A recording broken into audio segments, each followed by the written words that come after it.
Hello साथियों, आप सभी का एक बार फिर से स्वागत है math bye Kumar sir YouTube channel के ऊपर। तो कैसे हो? आशा करता हूँ सब बढ़िया होंगे, मस्त होंगे, स्वस्थ होंगे। तो आज हमारा चौथा पार्ट है। इससे पहले हमने 3 पार्ट है वो कंप्लीट कर लिए और आज ये चौथा पार्ट है वास्तविक संख्या का या रियल नंबर का। अगर पहले वाले 3 पार्ट किसी ने नहीं देखे तो पहले वो जाकर देखें, ताकि जो आगे वाले जितनी भी रामायण है या वो सभी आपको क्या है अच्छी तरीके से समझ में आ जाएगी। तो एक बार वीडियो को ज़्यादा से ज़्यादा अपने साथियों के बीच में शेयर कर दीजिए, फिर हम स्टार्ट करते हैं। और पहली बार आए तो चैनल को सब्सक्राइब ज़रूर कर लीजिए। कमेंट बॉक्स के अंदर है वो ज़रूर बता देना कि कहाँ पर गलत लग रहा है आपको, या फिर आपको कुछ चीज़ समझ में नहीं आ रही है तो आप कमेंट बॉक्स के अंदर डाल दिया करो, ताकि मैं अगले दिन क्या करूँ उसके बारे में बता देता हूँ। ठीक है ना, क्योंकि मैं साथ में कमेंट बॉक्स भी देखता हूँ। तो आज ये चौथा पार्ट है हमारा। इससे पहले हमने 3 पार्ट कर लिए। चैप्टर फर्स्ट रियल नंबर का है। ठीक है, अगर 3 पार्ट किसी ने नहीं देखे तो वो जाके देखें। इस तीसरे पार्ट के अंदर हमने एग्जाम्पल कर लिया था एक पहला, और आज हम एग्जाम्पल करेंगे, बाकी बचे हुए एग्जाम्पल करेंगे इस पार्ट के अंदर। चलिए, पिछले पार्ट है तीसरा, जिसके अंदर हमने एग्जाम्पल के अंदर हमने एचसीएफ निकालना देखा था। ठीक है ना, एचसीएफ निकालना देखा था यूक्लिड विभाजन प्रमेय से। आगे हम करते हैं, कंटिन्यू करते हैं। ये हमारा उदाहरण क्या है? ये हमारा उदाहरण है, सेकंड उदाहरण है। ठीक है, सेकंड उदाहरण है। यहाँ पे देखिए ये टाइप हो चुका है, डबल टाइप हो रखा है, तो कोई बात नहीं है। डबल क्या, ये तो 3-4 लड़ा है टाइप। चलिए, हमें इनके ऊपर ध्यान नहीं देना है, हम अपनी बात करते हैं। देखिए हमारा क्वेश्चन क्या है कि दर्शाइए कि प्रत्येक धनात्मक समपूर्णांक 2q के रूप का होता है और प्रत्येक धनात्मक जो विषम पूर्णांक है वो 2q प्लस 1 के रूप का होता है, जहाँ q एक क्या होगा, पूर्णांक संख्या है या पूर्णांक है। हमें दर्शाना है, बताना है कि 2q है वो समपूर्णांक है और 2q प्लस 1 है वो विषम पूर्णांक है, और q यहाँ पे बता रखा है कि एक पूर्णांक संख्या है या पूर्णांक अंक है। देखिए होता क्या है, क्या दे रखा है,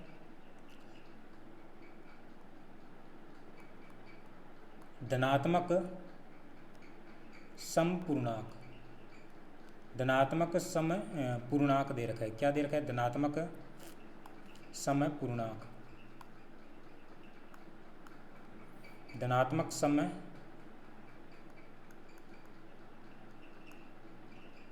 पूर्णांक दे रखा है, 2q दे रखा है, और धनात्मक विषम पूर्णांक क्या दे रखा है, धनात्मक जो विषम पूर्णांक है वो हमें क्या दे रखा है, विषम पूर्णांक दे रखा है, 2q प्लस 1 दे रखा है। और q यहाँ पर बोल रखा है कि क्या है, पूर्णांक है। q यहाँ पर क्या बोल रखा है कि q है वो पूर्णांक है, ये ध्यान रख लेना। हमें बताना है कि क्या वास्तव में, हमें ये सत्यापित करना है कि क्या वास्तव में 2q समपूर्णांक है और 2q प्लस विषम पूर्णांक है। देखिए कोई भी पूर्णांक संख्या ले लेते हैं। पूर्णांक संख्या क्या होती है, इधर माइनस से लेके -2, -1, 0, 1, 2, 3, ऐसे करते करते अनंत तक होती है।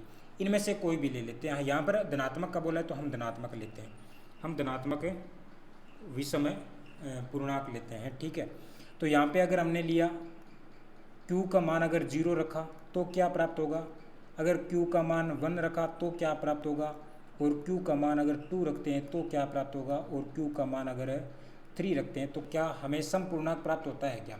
देखिए 2 का अगर q ने 0 से गुणा किया तो 0 प्राप्त हुआ, 2 का 1 से किया तो 2 प्राप्त हुआ, और 2 का 2 से किया तो हमें 4 प्राप्त हुआ, और 2 का अगर 3 से मल्टीप्लाई किया तो हमें 6 प्राप्त हुआ। इसी प्रकार से हमें आगे सम संख्याएँ प्राप्त होती जाएगी। तो यहाँ पर यह सिद्ध होता है कि कोई भी पूर्णांक संख्या अगर हम लेते हैं तो 2q के रूप में, तो वो हमें समपूर्णांक प्राप्त होगी। 2q प्लस 1 की अगर बात करें, यहाँ पर यह मान रख के देखते हैं 2q प्लस 1 की q के स्थान पर अगर हम लेते हैं, यहाँ पे क्या लेते हैं, 2 के स्थान पर देखिए 2q के स्थान पर अगर हमने 0 लिया प्लस 1, 2q के स्थान पर 1 लिया प्लस 1, और 2q के स्थान पर 2 लिया प्लस 1 की अगर बात करें, और आगे अगर 2q के स्थान पर अगर 3 लेते हैं और प्लस 1 की बात करते हैं तो क्या प्राप्त होता है। यहाँ पे अगर देखते हैं तो हमें प्राप्त होता है 1, और यहाँ पर अगर हम इसको सोल्व करते हैं तो हमें प्राप्त होता है क्या 3, और इसी प्रकार से आगे 5 और आगे 7 प्राप्त होता है। ठीक है ना, इस प्रकार से चलता जाएगा, विषम संख्या हमें प्राप्त हो जाएगी, यहाँ से चलता जाएगा आगे। तो हमने यहाँ पे ये सिद्ध कर लिया है कि 2q है वो एक सम संख्या प्राप्त होती है 2q के अंदर पूर्णांक संख्या लेने पर, और 2q + 1 है वो एक विषम पूर्णांक है। तो अब हम इसको क्या करेंगे, एक सीक्वेंस के अंदर कैसे लिखेंगे, एग्जाम के अंदर इसको किस प्रकार करना होता है वो देखते हैं। ये तो हमने समझा है यहाँ पे कि इस प्रकार से हम इसको लिख सकते हैं। चलिए आगे अगर हम बात करते हैं एग्ज़ाम के बारे में कि एग्ज़ाम के अंदर हम इसको किस प्रकार लिखेंगे, तो चलिए हम यहाँ पे बात करें कि एग्ज़ाम में इसको किस प्रकार लिखना है। यहाँ पे क्या करेंगे, हल, ठीक है ना, हल लिखा। हमें लिखना है कि मानना है कि एक कोई धनात्मक विषम धनात्मक पूर्णांक है। माना ए एक क्या है, कोई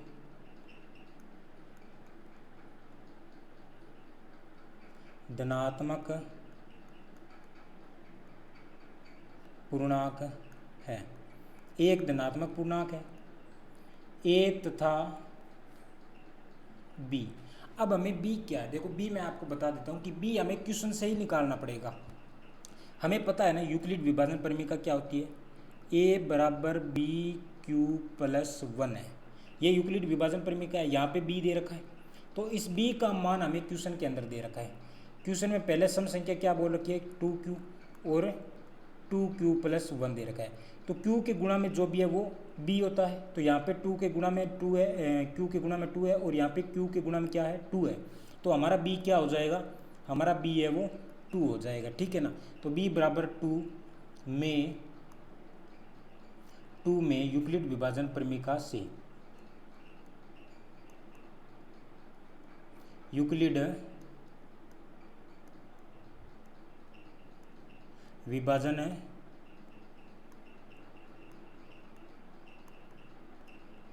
परिमिका से, ठीक है, यूक्लिड विभाजन परिमिका क्या है, a बराबर बी क्यू प्लस आर है। ठीक है, a बराबर बी क्यू प्लस आर है।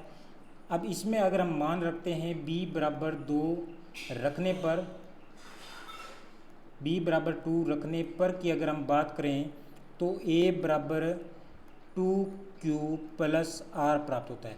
और यहाँ पे हमें एक कंडीशन दे रखी है कि a का मान है वो 0 से तो बड़ा या बराबर हो सकता है, लेकिन b से क्या नहीं होगा, b से बड़ा नहीं होगा। तो हमारा यहाँ पर b क्या है 2 है। ठीक है ना, b हमारा यहाँ पर 2 है, तो b से छोटा होगा, न कि b के बराबर होगा, b से छोटा, लेकिन 0 के बराबर भी हो सकता है, 0 से बड़ा हो सकता है। और यहाँ पर है वो 2 से हमेशा क्या होगा, छोटा होगा, 2 साथ में शामिल नहीं होगा। तो यहाँ पर r के संभावित मान क्या है, r के संभावित मान या शेषफल के संभावित मान हम यहाँ लिख सकते हैं।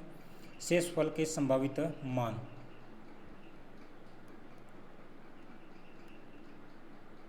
शेषफल के संभावित मान क्या है,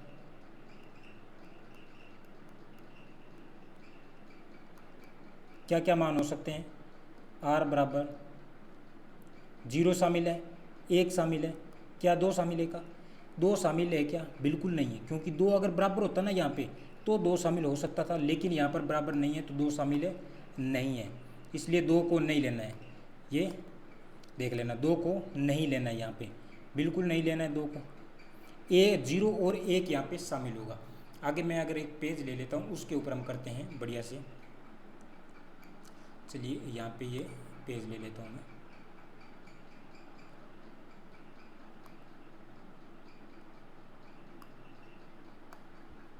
चलिए आगे हम करते हैं केस के अंदर करेंगे।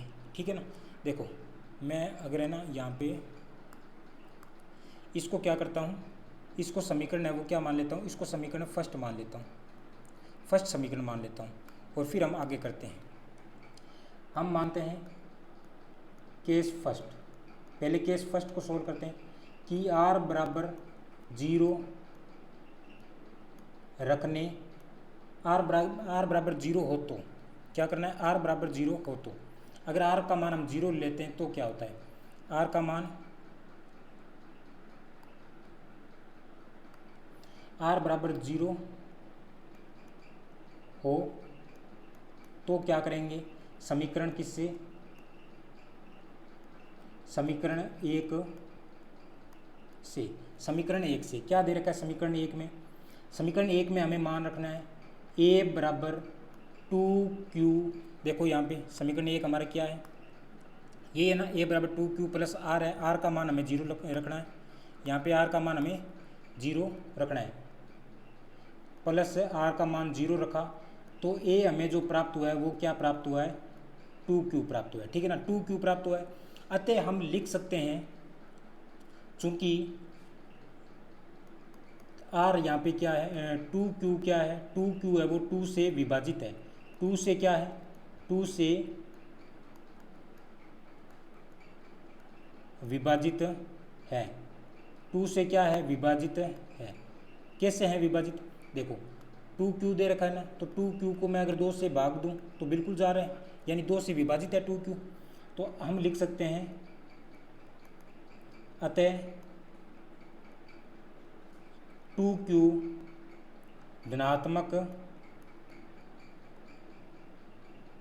धनात्मक समपूर्णांक है, 2q धनात्मक समपूर्णांक है। ये हमें फिक्स है, यहाँ पे ये लिखना होगा, ठीक है ना, इस प्रकार से करना है। अब केस सेकंड की बात करें, केस अगर सेकंड की हम बात करें, केस सेकंड क्या दे रखा है कि अगर r बराबर क्या हो, अगर r बराबर 1 है ना, वहाँ पे r का मान हम 0 या फिर 1 ले सकते हैं, तो r का मान अगर 1 हो तो हम क्या करेंगे, समीकरण वही समीकरण 1 से, समीकरण 1 में 1 का r का मान रखते हैं, समीकरण ये दे रखी है हमें a बराबर 2q प्लस r का मान हमने 1 रखा, तो हमें क्या प्राप्त होता है, 2q प्लस 1 2 से विभाजित नहीं है, 2 से विभाज्य नहीं है, 2 से क्या नहीं है, विभाज्य नहीं है, 2 से विभाज्य नहीं है। अतः हम कह सकते हैं क्या, अतः 2q प्लस 1 है वो क्या है, विषम धनात्मक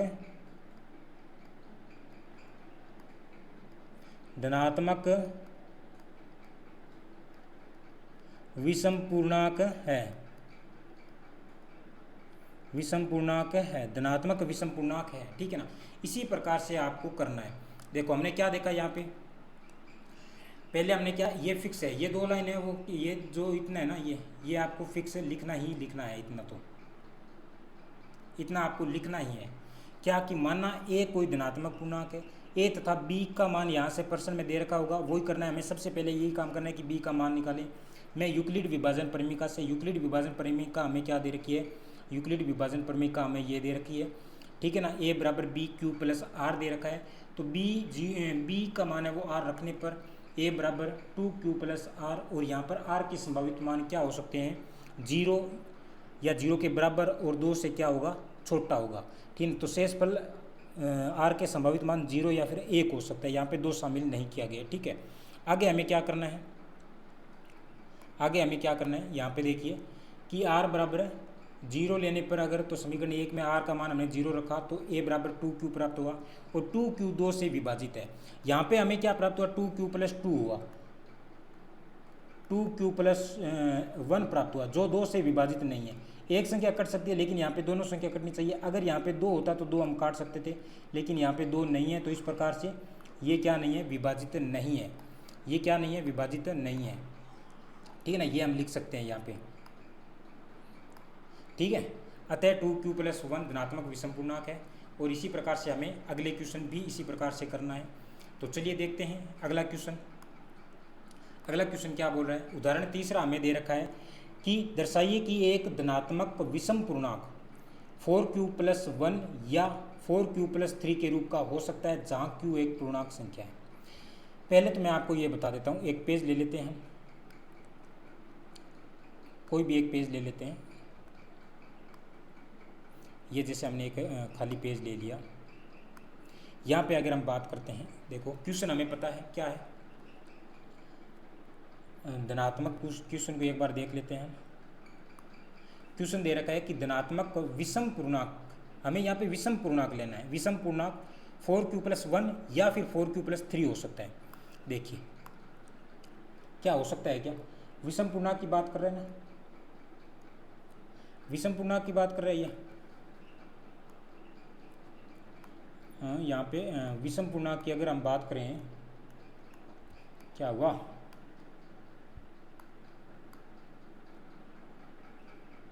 एरर कैसे आ गया, एरर, एक मिनट।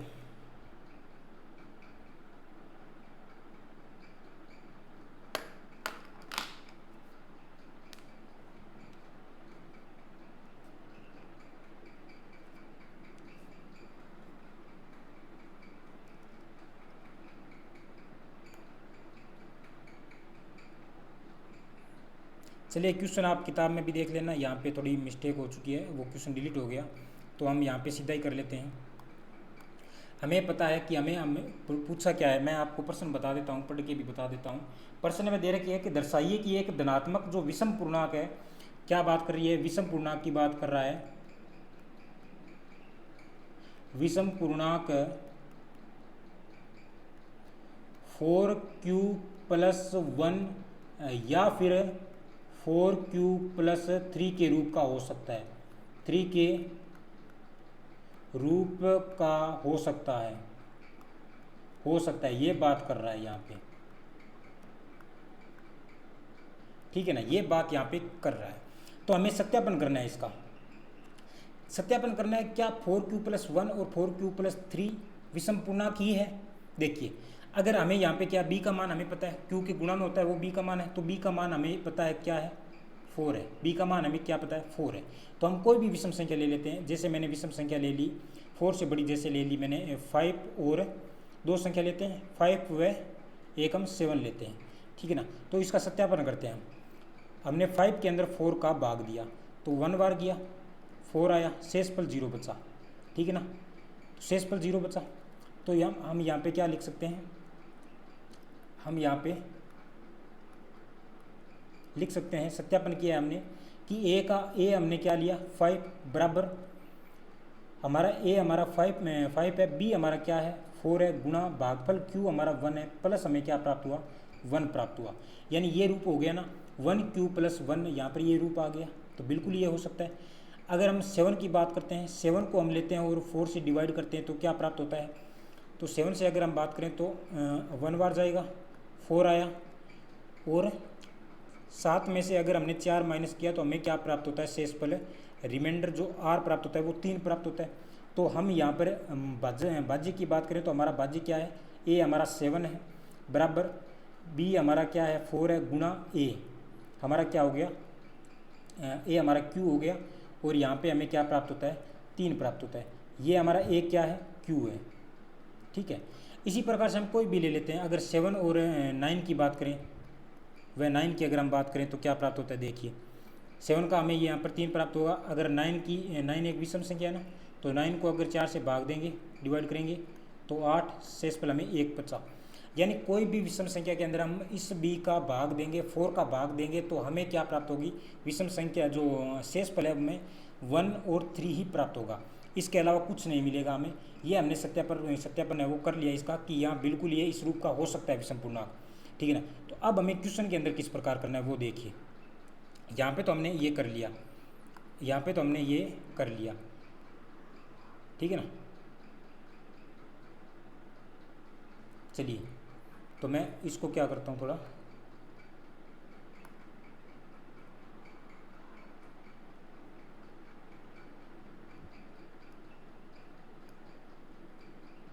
एक मिनट,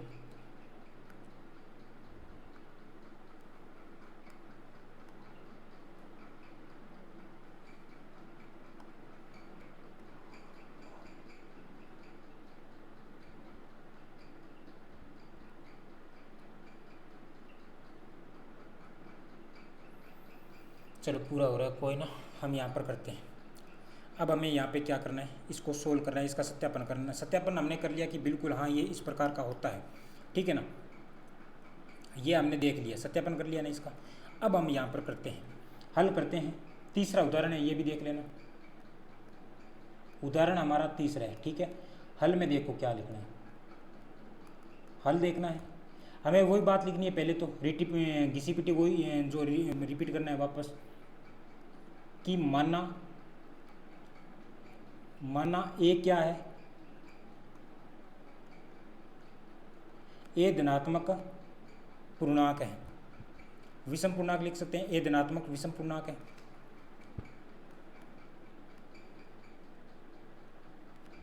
विषम पूर्णांक है, हमने ये मान लिया है, ठीक है ना। तो ए तथा बी में यूक्लिड विभाजन से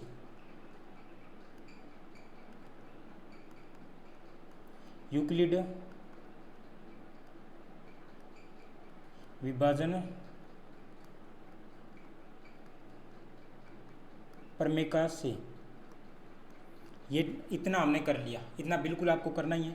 आगे यहाँ पर क्या करना है, a बराबर बी क्यू प्लस आर लिखना है, ठीक है ना।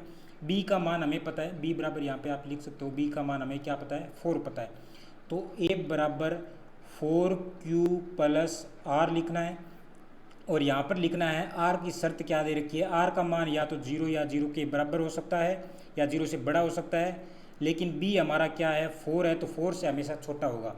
तो r के संभावित मान, यहाँ पे r के संभावित मान हम लिख सकते हैं कितने, आपको लिख लेना है r के संभावित मान या शेषफल के संभावित मान कितने होंगे। तो वो लिखना है, 0 शामिल है इसके अंदर, बिल्कुल है, 1 हो गया, 2 हो गया और 3, यानी यहाँ पर 3 केस बनेंगे। 4 शामिल नहीं है ना, 4 अगर यहाँ पे बराबर होता तो 4 r का मान शामिल होता, लेकिन 4 के बराबर नहीं है, 4 से छोटा लेना है। तो यहाँ पे 3 केस बनेंगे, ठीक है ना, 3 केस बनेंगे। तो बात करते हैं हम फर्स्ट केस की। फर्स्ट केस को देखते हैं, यहाँ पे मैं पेन चेंज कर लेता हूँ। और फर्स्ट केस को अगर हम बात करें, फर्स्ट केस की क्या बोल रहा है फर्स्ट केस,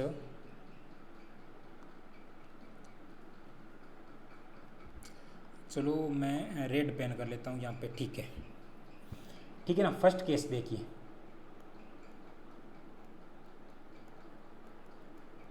केस फर्स्ट क्या दे रखा है, आर का मान अगर हमने 0 लिया तो, आर का मान 0 हो तो क्या होगा, आर का मान अगर 0 होगा तो a बराबर 4q प्लस 0। तो a बराबर क्या प्राप्त हुआ, a बराबर 4q प्राप्त हुआ।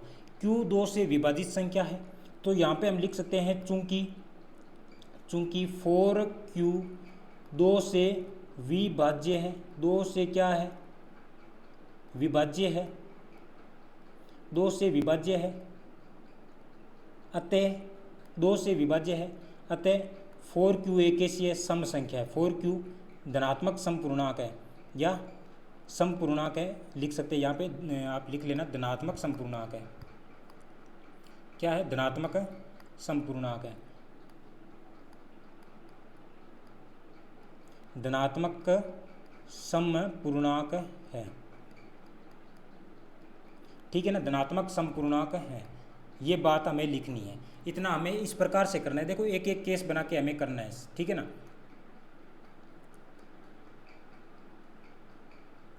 आगे अगर हम बात करते हैं केस सेकंड की, अगर बात करें केस सेकंड में क्या होता है, देखो केस सेकंड की अगर बात करें तो r का मान हमें क्या लेना है, 1 लेना है। r का मान 1 हो तो क्या करना होगा, 1 हो तो a बराबर 4q प्लस 1 हो गया।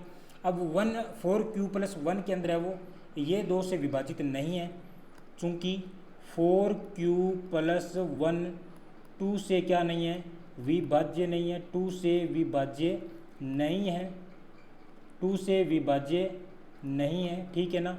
अतः 2 से विभाज्य नहीं है, अतः 4q प्लस 1 क्या है, विषम पूर्णांक है। क्या है, विषम पूर्णांक है, ठीक है ना। विषम धनात्मक विषम पूर्णांक लिख सकते हैं, विषम पूर्णांक है, ठीक है ना। आगे अगर एक पेज और ले लेते हैं, इसके अंदर हम बात करते हैं तीसरे केस की। तीसरा केस क्या दे रखा है, देखो r का मान हमें क्या लेना है, अब 2 लेना है। r का मान 2 हो तो हो तो क्या करेंगे भाई, ए बराबर वही बात 4q प्लस 2, 4q प्लस 2। अब देखिए 4q प्लस 2 क्या है, 2 से विभाजित है, बिल्कुल है, 2 से 2 यहाँ पर कट रहा है और यहाँ पर भी कट रहा है, 2 से विभाजित है बिल्कुल। तो हम लिख सकते हैं चूंकि 4q प्लस 2 क्या है, 2 से विभाज्य है, 2 से विभाज्य है, 2 से विभाज्य है, इसलिए 2 से विभाज्य है, इसलिए 4q प्लस 2 धनात्मक, धनात्मक कैसा पूर्णांक है, धनात्मक सम पूर्णांक है, धनात्मक सम पूर्णांक, धनात्मक सम पूर्णांक है, ठीक है ना। केस अगर फोर्थ की हम बात करें, 4 केस बनेंगे ना, सॉरी 3 ही केस बनेंगे या 4 केस बनेंगे। यहाँ पे देखिए हमने पीछे कितनी बात कर ली है, यहाँ पे हमने देखा कि 4 केस बनते हैं, 0 7 में शामिल है ना।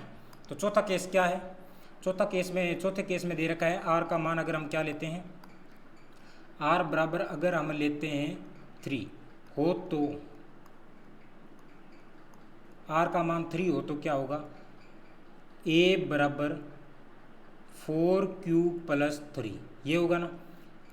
चूंकि क्या होगा 4q प्लस 3 2 से विभाज्य नहीं है, 2 से क्या नहीं है,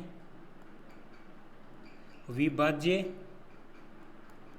नहीं है, 2 से विभाज्य नहीं है, अतः 4q प्लस 3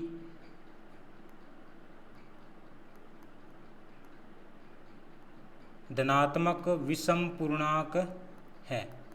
कैसा है, धनात्मक विषम पूर्णांक है, धनात्मक विषम पूर्णांक है। तो यहाँ पे लिख सकते हैं, यहाँ पे हम एक लाइन और लिख लेते हैं, अतः 4q प्लस 1 4q प्लस 3 धनात्मक विषम पूर्णांक के रूप में हो सकता है, धनात्मक विषम पूर्णांक के रूप में हो सकता है, रूप में हो सकता है, ठीक है ना।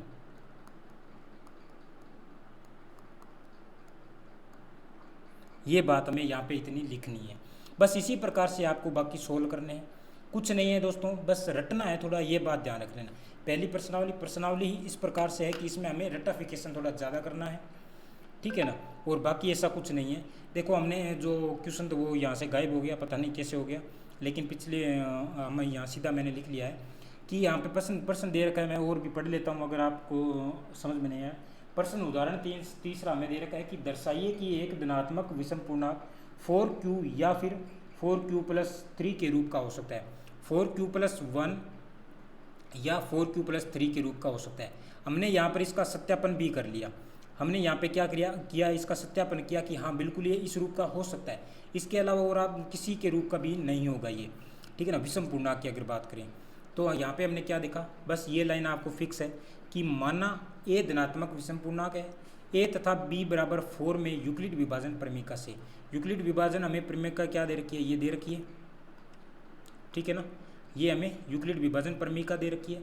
तो यहाँ पे हमने बी का मान रखा और आर का मान हमें प्राप्त हुआ कि 0 से और 4 के बीच में, 0 साथ में है लेकिन 4 शामिल यहाँ पे नहीं है, तो 4 केस बनते हैं हमारे यहाँ पे, हमारे सामने 4 केस बनते हैं। तो हमने केस फर्स्ट देखा कि आर का मान अगर 0 रखा तो हमें क्या प्राप्त हुआ, 4q प्राप्त हुआ जो 2 से विभाज्य है। तो अतः हम कह सकते हैं ये एक ऐसी संख्या है, सम संख्या है, हमें यहाँ पे विषम संख्या लेनी है, तो सम संख्या हम बिल्कुल नहीं लेंगे, बस ये बीच में आ गया तो हमें लिखना ज़रूर है। केस सेकंड की अगर बात करें तो केस सेकंड अंदर क्या दे रखा है, आर का मान अगर हम 1 लेते हैं तो हमें प्राप्त होता है 4q प्लस 1 प्राप्त है, जो 2 से विभाजित नहीं है। तो बिल्कुल हम कह सकते हैं कि 4q प्लस 1 कैसी संख्या है, विषम संख्या, विषम पूर्णांक संख्या है, ठीक है ना। इसी प्रकार से आगे अगर हम बात करें, तीसरा केस दे रखा है कि आर बराबर अगर हमने 2 लिया तो ए बराबर 4q प्लस 2 प्राप्त हुआ, जो 2 से क्या है विभाजित होता है। तो ये एक कैसा है धनात्मक संपूर्णांक हो जाएगा। और आगे हमने फोर्थ केस देखा कि आर बराबर अगर मान हमने 3 लिया तो हमें प्राप्त हुआ 4q प्लस 3 प्राप्त हुआ, जो 2 से विभाजित नहीं है। तो अतः हम कह सकते हैं कि ये कैसे है धनात्मक विषम पूर्णांक है, ठीक है ना। तो हमने लास्ट में लिख दिया कि 4q प्लस 1 4q प्लस 3 धनात्मक विषम पूर्णांक के रूप में हो सकते हैं। देखो ये फिक्स है, बिल्कुल आपको रटना है इसी प्रकार से। इसमें पहली प्रश्नावली में कुछ समझने वाली वैसे बात नहीं है, समझने वाली बात थी वो मैंने बता दी है। और ये सीक्वेंस यही रखना है, इसी प्रकार से आपको केस बनाकर वो करना है इसको सोल्व, ठीक है ना। तो ठीक है साथियों, मिलते हैं अगली क्लास के अंदर। तो कमेंट बॉक्स के अंदर ज़रूर बता देना कि आपको कुछ क्या चीज़ में समझ में नहीं आई। जो समझ में नहीं आया तो वो आप कमेंट बॉक्स में लिख देना। मैं अगले ही दिन क्या करूँगा उसको वापस है वो आपको समझाने की कोशिश करूँगा। और वीडियो है अपने साथियों के बीच में शेयर कर दिया करो, सब्सक्राइब कर लो, ताकि आपको क्या है आपके जो मैथ के अंदर आपका जो डर है वो दूर हो सके और एक अच्छा स्कोर आप गेन कर सकते हो मैथ के अंदर, ठीक है ना। तो चलिए मिलते हैं अगली क्लास के अंदर, तब तक बाय बाय, टेक केयर, जय हिंद जय भारत।